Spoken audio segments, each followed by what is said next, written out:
Welcome to the Eyes on Ocean podcast. The podcast was created for marine mammals observers to share the incredible experience with whales and dolphins. My name is Claudia Erber, your host, and I invite you to embark and tune in to sea lovers' inspiring stories.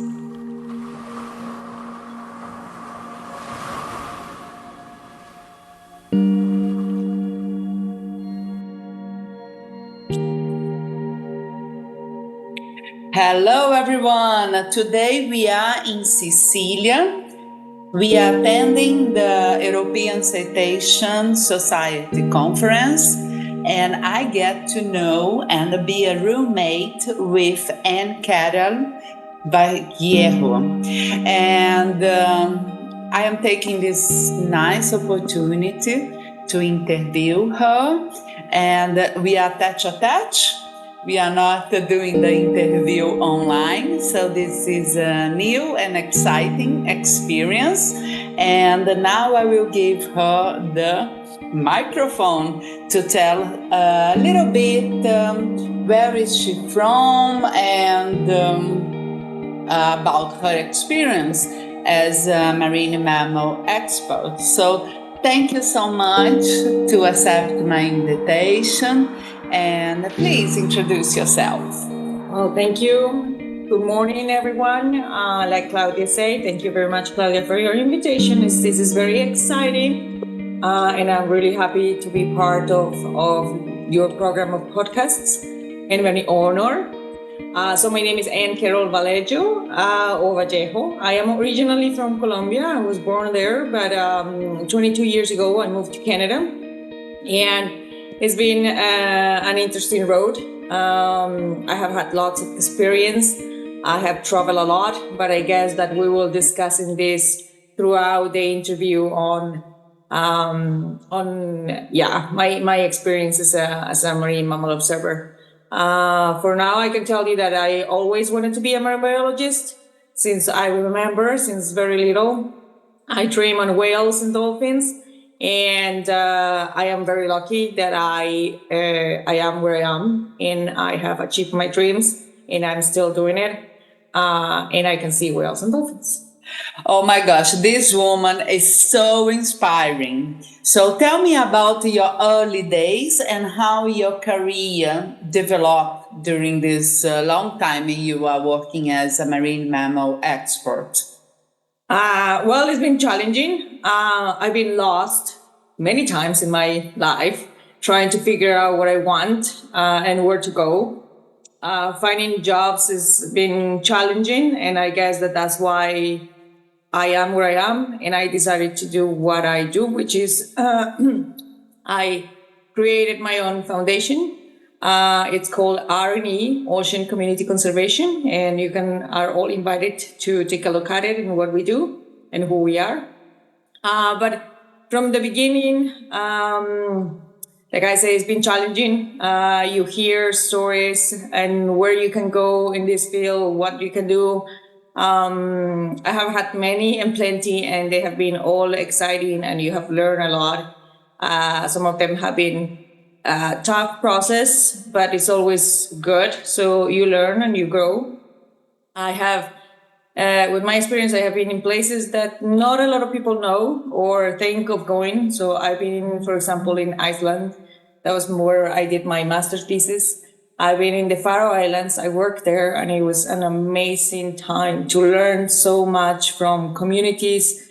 And I guess that's where some of my early days of what I really wanted to do start and began. I've been in places like Portugal, Spain. I have met incredible people that had led me to where I am right now, that provide me with insights and advices. And I am grateful for the career that I have developed until this point. Yes, you are so inspiring. So tell us a little bit about the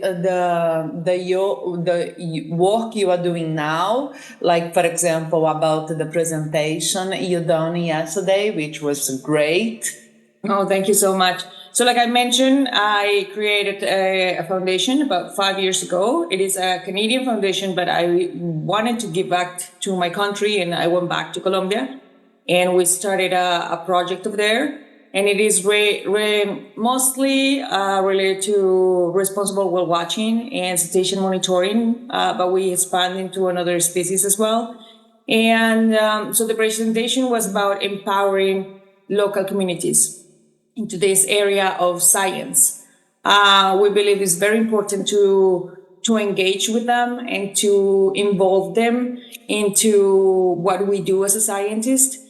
Their participation is important because, to take action, you need the participation of everybody. And for them, sometimes to understand what we say or what we do, it's not totally, they don't totally grasp the idea of why. So for me, this is an opportunity to show them why and how we really come up with the advices that we suggest, the states of the species or the ecosystems. When they are doing this process is very exciting, and also it's knowledge exchange. They know so much of these ecosystems. It's their own home, it's in their backyard, and we also learn from them so much, and we grow as a scientist. So this is what we do right now. I'm very proud of it. I love my job. We are always looking for more projects to work with communities, more opportunities. We have a volunteer program if anybody is interested.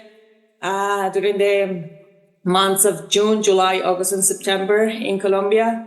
And that's my work. But I also do different things. I want to go into teaching right now. I think that it is important that we give to others opportunities and advices from our experience. And I'm pretty excited about this new chapter in my life. Well, it's so important that this your project to educate, to train and involve the community with the conservation. I think is the way to go to achieve what we need about to protect the oceans, the marine life. Plus, you get to publish data from their work. I think you must be very proud of your work. And I am also inspired by your way of being, that you are never satisfied in one way, and makes you want more and try to travel to other places and get more education, more background to help for the ocean conservation. So what motivates you most in your work or in your life? I think that because of my experience, I have learned that science, even though it's pretty exciting, doing research and being in our own scientific world, it is not enough. And so it is the sharing and the experiencing this joint participation of everybody into the same thing. I think that that's my passion. That's what makes me going. I love science. Don't get me wrong. I love research. It's exciting as well, doing our thing and calculations and statistics. And I found out this and that. But sharing it with people or doing it, like finding these things and achieving all these goals that we have successfully done until now, that's what inspires me the most. And I think that with my career and experience, as well as many others that are in the same place, I think that it is very important for us to give and to provide this knowledge to others so they can achieve much more than what we have done until this point. I totally agree with you. It's nice to be scientists, to study, to be in contact with people that are in the same field, but it's very important we give back this information for people who are really using the sources, the resources, and how they can really help us to achieve the conservation. What do you think is more challenging for you in your work? This might be ironic, but I love working with communities. It is indispensable that we work with communities, but it is challenging to work with communities. We believe that as marine mammal observers or researchers, studying cetaceans is hard because of obviously the situation they're underwater more than half of the time, and we can really study them. Study their behavior it takes so many years, but human beings are a very complex organism, and that is the most challenge until this point. So I do work with communities and with the general public and tourism, and we as a scientists we have to deal with many other groups, the government, other NGOs, like I say, communities, people direct or indirect, working with cetaceans or other marine species or ecosystems. And I think that the hardest is human behavior. It's understanding human behavior and is working all together towards the same goal. So even though it's challenging, you're always looking for new tools that can help you achieve what you love, and that is not only looking at what you want, but it is what it is needed, but also taking into account what other people wants and needs, and that is understanding human behavior. So, taking this as a link, tell us a little bit about the course you've done lately and what you want to do now with this course. Because we were chatting before the interview, of course, we are chatting all the time, but I think it's nice information for our audience because I think this is a quite new thing what you want to do. Yeah, I think so as well. So I decided to take a neurolinguistic programming course.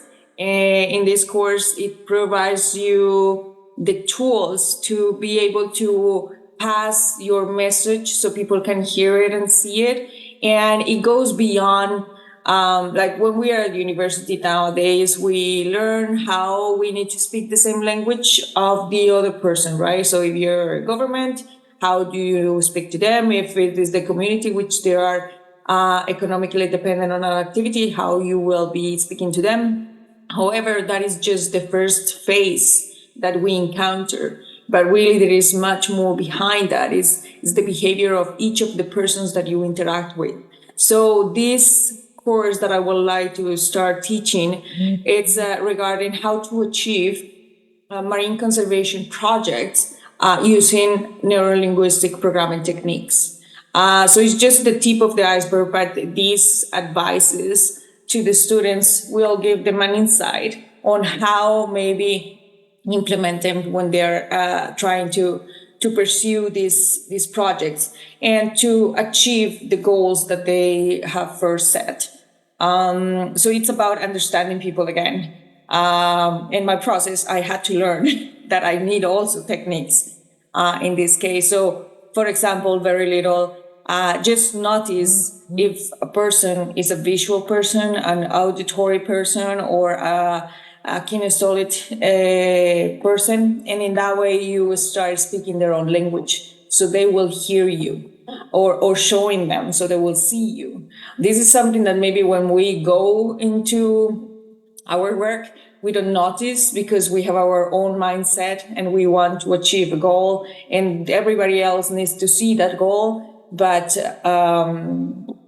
we need to understand that we are not the same. And so I'm pretty excited. I hope that everybody is very interested as well. I think that is just great tools for new comers to the real world, new scientists, marine mammal scientists that want to achieve a lot more and that they should achieve a lot more. So this is just, some aid for them. And it makes me happy to give to others from my experience. I think is very exciting and I think is also very inspiring because you already have your own project You're already doing a lot of things. You have a strong background that we will talk about as well. But I see you as a model that we always can achieve more, we always can learn more, and how to translate our knowledge for the general public is very important. So we are not inside our boxes and only thinking about the fantastic animals, but how we can make other people understand these fantastic animals and really want to protect them. I think it's very important. It's a kind of new. So I'm sure your students will be excited as well. So let's talk a little bit more about your experience with the animals. Mm-hmm. I know you have a lot of experience. So tell us some episodes of your life that you consider as very special. Well, I've been aboard many times in the small vessels and less so in large vessels. I love being in the water. I think that for every marine mammal out there, from the first time to every time you encounter whales or dolphins, your heart either pumps or whatever it is that your body feels when you see them. But for me, it's still the same. Even after so many years, it is just very exciting to see them or hear them. Like I say, we work a lot with operators, and so I have to go on board the small vessels with them and see these animals and teach about the animals. So it's pretty exciting as well to do that combination and to obviously do what you love.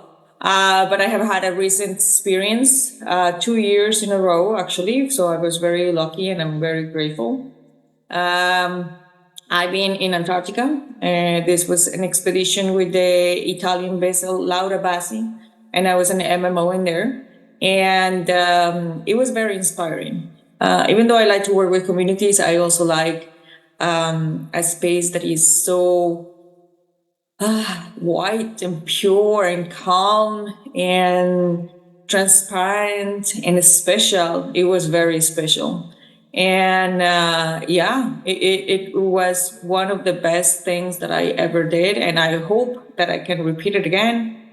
And yeah, it was inspiring. You always need those times for you to get back to who you really are and what you really want.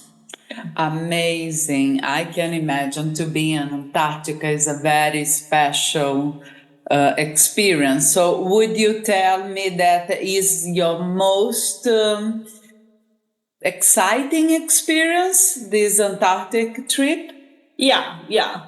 I mean, I have accomplished many things and I'm very grateful for that. But as a exciting adventure goes, Antarctica has been the top of all the things, and we accomplished great things. A lot of colleagues of mine and myself, and yeah, it was just exciting. It was a new thing. You learned a lot about yourself and about this species and about the world and what we're doing with our world. So yeah, it was the most exciting. And how was the species you got to see there? So we saw during the 2 years that I was there. The first year I encountered orcas, minke whales, humpback whales, and sperm whales, and seals. So crab-eater seals, Weddell seals. During the second year, depending on the area, like we were going to the Ross Sea, but it is quite an extended area, and we were in an opportunistic platform. So the Laura Bassi is an oceanographic vessel, and it obviously does research in oceanographic area and also geophysics area. So depending on what the projects were from the Italian Antarctic program, we were going to different places and we observed different species. But for the most part, this was the species that we saw. And obviously we had penguins, Adelaide penguins and the Cape penguins. And it was just magical and see them all the time, like so many seals in hollowouts and minke whales being in their own thing, feeding, and humpback whales doing their thing and showing off. It was quite special, and it was the first time actually that I saw a sperm whale, and I was thrilled. It was the best thing ever. I have never seen them before. Maybe some scientists have them right in the backyard, but I don't. And it was spectacular. So yeah. Yeah, they are strange, amazing animals. And if you need to choose one species that you like most, which one would be and why? So again, this is quite ironic because we mostly see humpback whales, or in Colombia, it is a breeding area for humpback whales. And even though I have learned and see other species, for some reason the sperm whale, it's intriguing for me and it's majestic. All whales are majestic, but this one is like imponent, majestic. I don't know much about them, but for me, it's just so intriguing. Like that the blowhole is in the left side, and you can actually see and tell about it, and their flock is so different. I mean, all of them are different, but it's just, I don't know, catch my eye, and the behavior of logging and how deep and how long they can stay underwater and what do they feed on. And I don't know, the males clicks, they can go for kilometers of distance. And I don't know, there is many things, and this is just a little bit that I know about the species, but it's just so intriguing and so spectacular that, yeah, I think that a sperm whale, even though it's not one of the species that I study, I think that is pretty cool. Yeah. And do you have any species that you dream to see one day in your life?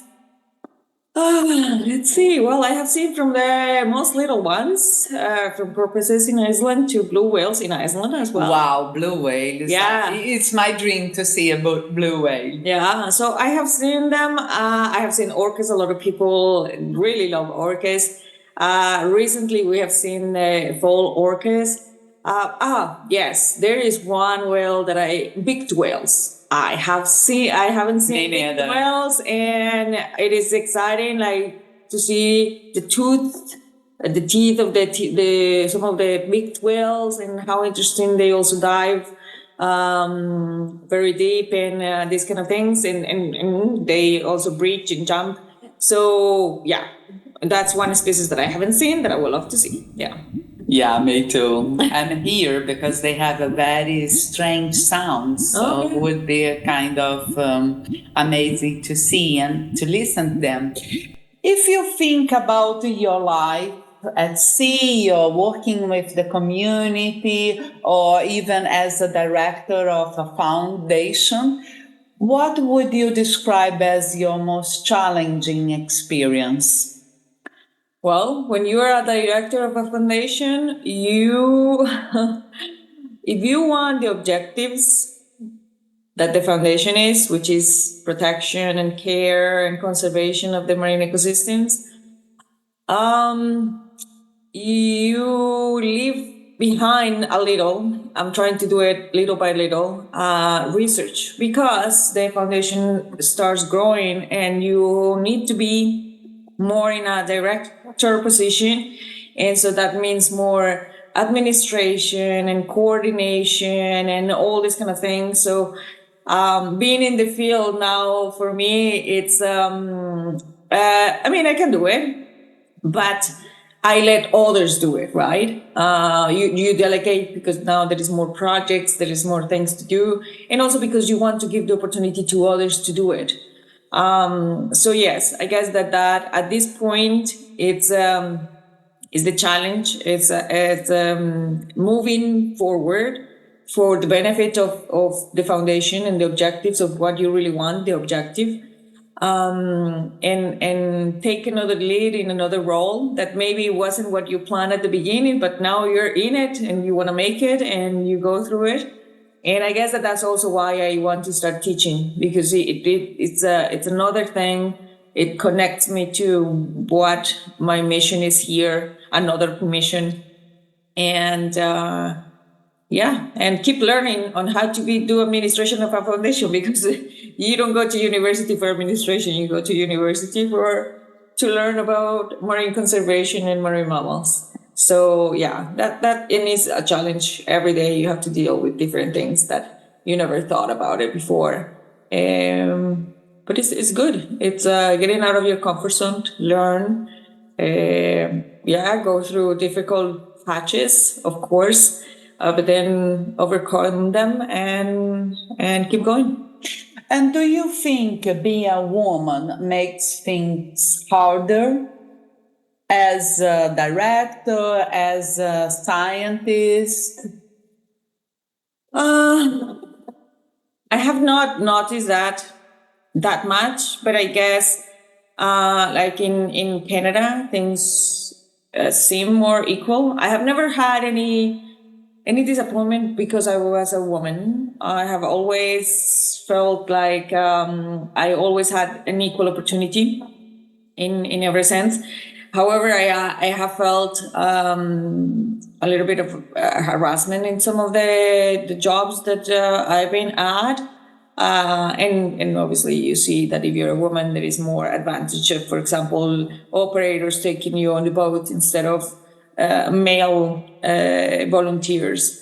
So we did see these kind of things and behavior, but in my path, in my experience, luckily, I haven't really experienced that. Like in positions, for example, I have always had to pretty much compete is with women. So, so yeah, no, luckily not. I think that in Colombia, it's something that is more seen, that difference between women and men. But I have never felt that really. So you think being a woman, a director of a foundation, and in the role of training and educating people, it's kind of a good thing. In a way, we manage to get in touch with people easily, or less feeling of competing with demands in the community.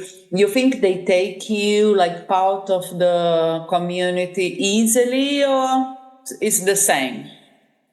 In Colombia, I mean, because Canada, of course, it's, as you said, it's another thing. But thinking about South America and being a leader role for this kind of project in a community, I guess much more fishermen than fisherwoman.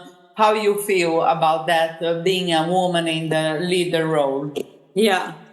I guess that is new for them. Yes. I guess that they, now that I think about it, it's just when I'm acting, like when I'm doing my work, I don't really think about those things, and I just accomplish things because that's my goal.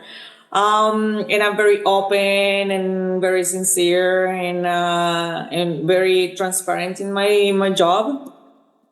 But yes, when you get to different places, obviously there is a cultural thing that is always there. And so you will always, especially in the Pacific coast of Colombia, there is this culture of men being in the top.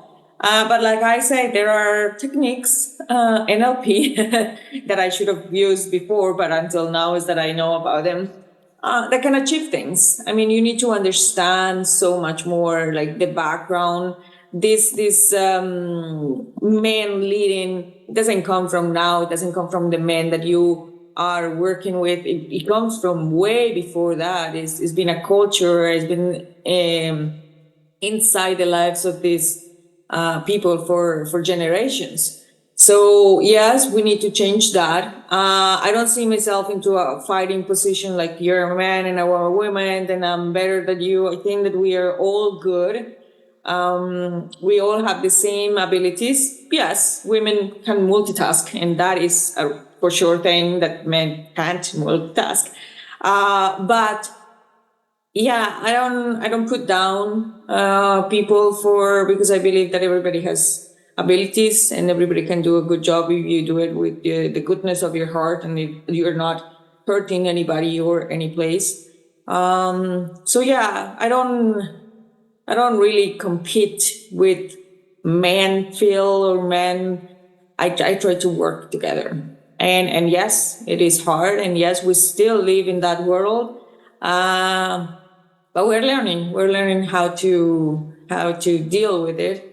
And hopefully people understand that we just need to work together. Even if we're women and a man, we just need to work together to achieve many more things. I totally agree. I think this is the future, the equality, and for what to compete with a man or a woman. Doesn't matter. We need to cooperate. I think that is the future as well. But I think you are lucky because it's not easy to be a woman. Leadership is not easy, and to work with community, with people that do not really understand what we are doing there. Now you're already working for 5 years, so now they are your partners. But I guess in the beginning probably wasn't so easy. But I also believe that you have a skill to communicate, so makes things natural for you, and this is inspiring.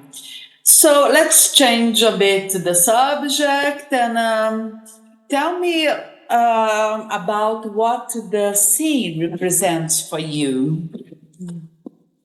I love the sea. It's a vast space with a lot of unknown, a lot of magic that we haven't discovered, and so much to tell. I believe that sometimes I think that the whales and dolphins, they look at us and I don't know what they say. Maybe like we're so complicated and yeah, like, I don't know. Maybe they're in their own world, but yeah, for me, it's everything. It gives me energy, so I need to spend some time of my life. Like sometimes I don't live by the sea, but I think that during the year I really need to spend some time by the water, looking at the sea, listening to the sea. It's a magical place. Yeah, it provides me, well, apart from many ideas for projects, and apart from that, it has the best organisms in the world that do amazing things. It just calms me down, even in the storms. It's just great to be at the ocean. Yeah, for me too. And if you think about your life and the things that you still want to achieve because you have done so much, you achieved so much, and you are full of energy. What inspire you to do these new things, to look for new things in your life? Or where you try to find this inspiration? I guess that's from the same experience. You try to look for ways to help you out or to make you grow or get inspired by others. Like when I don't know, your interactions from your daily lives, from your neighbor to somebody else in a plane, and they just made a comment or say something that it clicks something in you, and you're like, yeah, you're right. Like, yes. Or just it's just the universe bringing you clues that you need to follow a path, and it just keeps showing you and showing you and showing you clues until you finally get it and you go through there. I don't think that I have ever been still. I have had my stages of crisis of, believe me, you guys could as well have these ones. Is like, why did I study marine biology? Should I really be here? Is this my field? Am I good enough? Why don't I have a steady job from 8 to 5, earning money, and I just want to go and see whales? I have had all these crises. No, me too. Yeah. It's good to hear that I'm not alone on that. Yes. But I don't know. I think that things also work. They come to you and they run smoothly. Obviously, with some things that happens, always challenges. But I think that if things work out, it's because you're doing it right and because that's the path that you should go to. So now I'm paying more attention to those clues that the universe gave me, and to also follow your instinct and your heart. With this course, it just came into my mind just like that. Like all my other classmates, they were like they are coaches somehow, right? For women, for men, for all these kind of situations. And I'm just a marine biologist that want to work with communities. And then I start to tie things up, and I'm like, well, this will be cool to actually teach to the new generation and to give them a little bit of tools before they actually get to the real world and take into account these things that maybe you don't learn in university. So yeah, they just come and go. And I think that you really need to pay attention to your instinct and your heart, because sometimes you leave it behind because is that going to give you money enough? Is it going to pay the bills?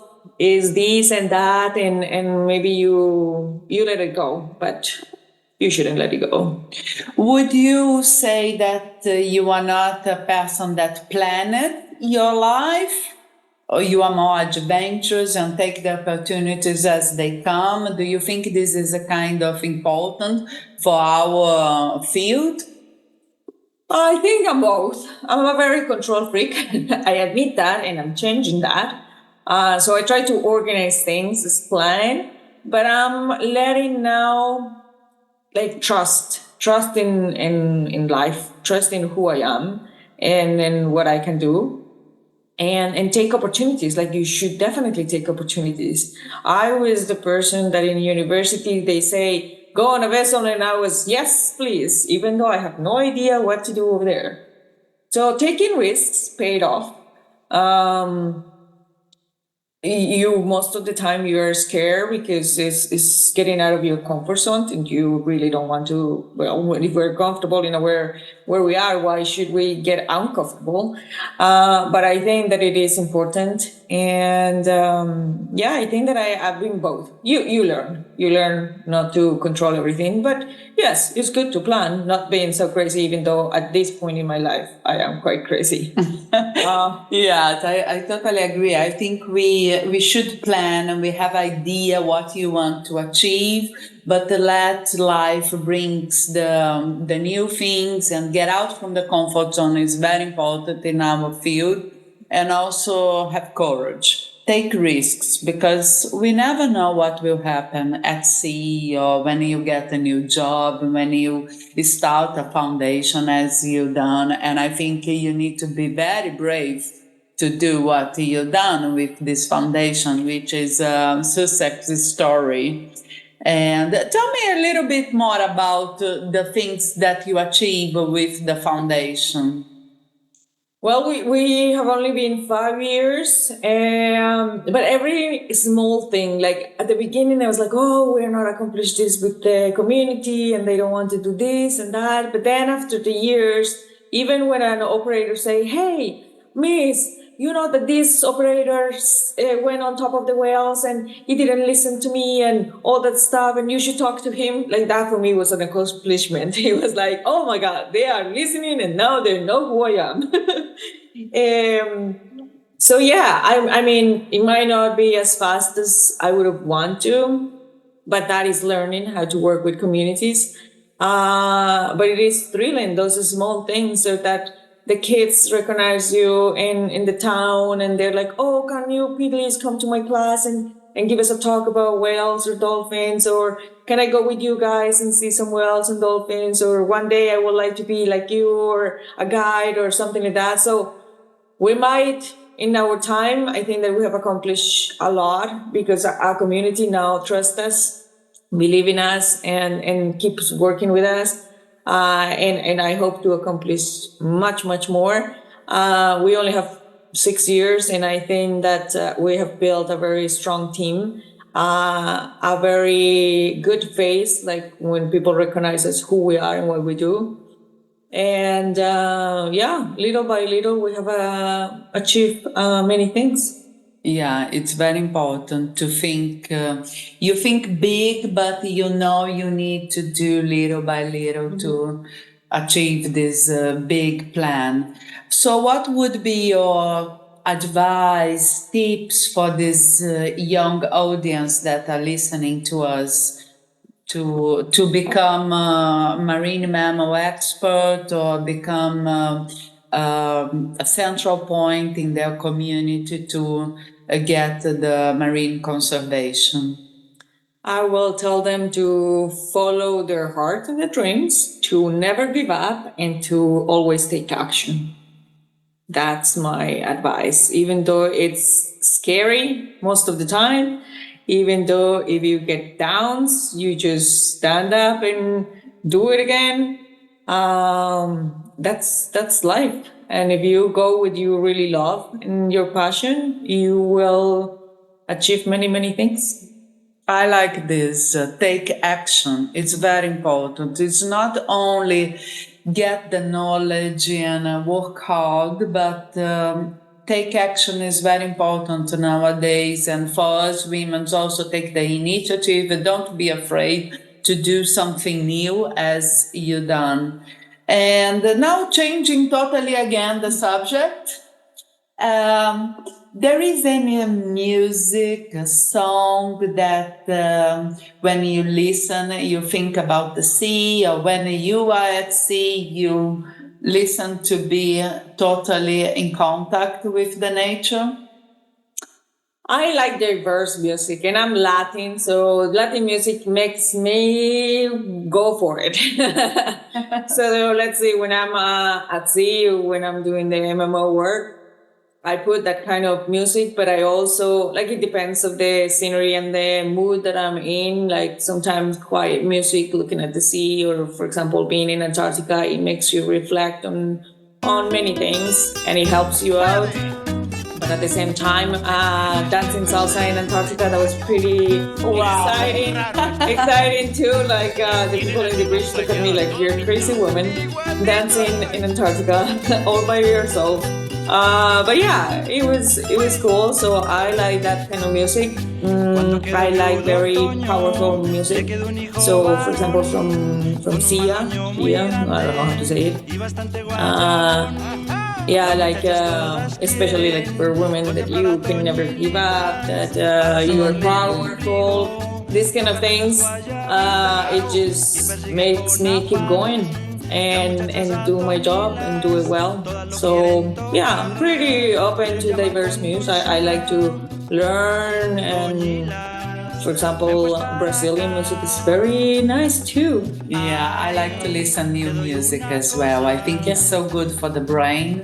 It's like something happened when you listen the new sound and this rhythm I didn't know, and then you suddenly is dancing. Yeah, exactly. There is different, and it is for different moods, I guess. Too.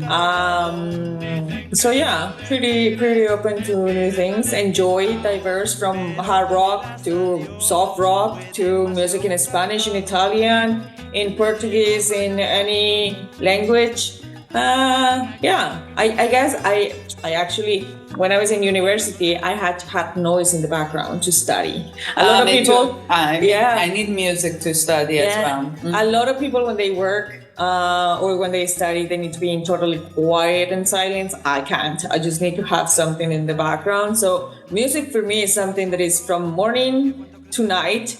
I know that I need to have my silence times, and I'm trying to work on that. Me too. But yeah, I love music. It's kind of all the time, during all day I'm listening something, and sometimes, okay, now I should be in silence, just because it's okay to be in silence. Yeah. But my first attitude in the morning is have a good music to move. It pumps you up, yes, right? Exactly. Yeah. And good. as you said, depend on the mood and yeah. Okay, so nice to talk with you here recording, because we have been talking since the moment we met. Yes. It have been a nice experience to share this flat with you. And we soon need to run to our conference. And would you like to leave a message, something like that? I think our audience will enjoy very much our conversation, but I would like to give you the last word, please. Well, first of all, thank you so much for inviting me to your podcast, Claudia. It's been great. I love all these questions make me realize many things, and well, that was also a great thing. And again, if we're inspiring people to do what they love and to show them that this field, it might be challenging, but it is not impossible, and we can do great things with it. Then I'm happy to share with everybody. And I hope you like the program. We enjoy it. We, like Claudia say, we love to talk, so we can keep talking. And yes, if you're interested in the foundation or the work, or if you want to know more about my life experience because you're going through something, you can contact me at any time. I'm always there. And yeah, to wish you all the best. You are in the right path because you're following your heart, and enjoy the ride. Thank you. Have been amazing chat, and as you said, we will keep talking until Saturday. Unfortunately, I need to leave on Saturday. Have been a great experience. It's my first European Society conference, so it's been a lot of inspiring conversation. And she knows everybody there, so lucky me, I am with her as well. And yes, thank you for your time, and we will be back soon next month. Thank you. Bye. Bye.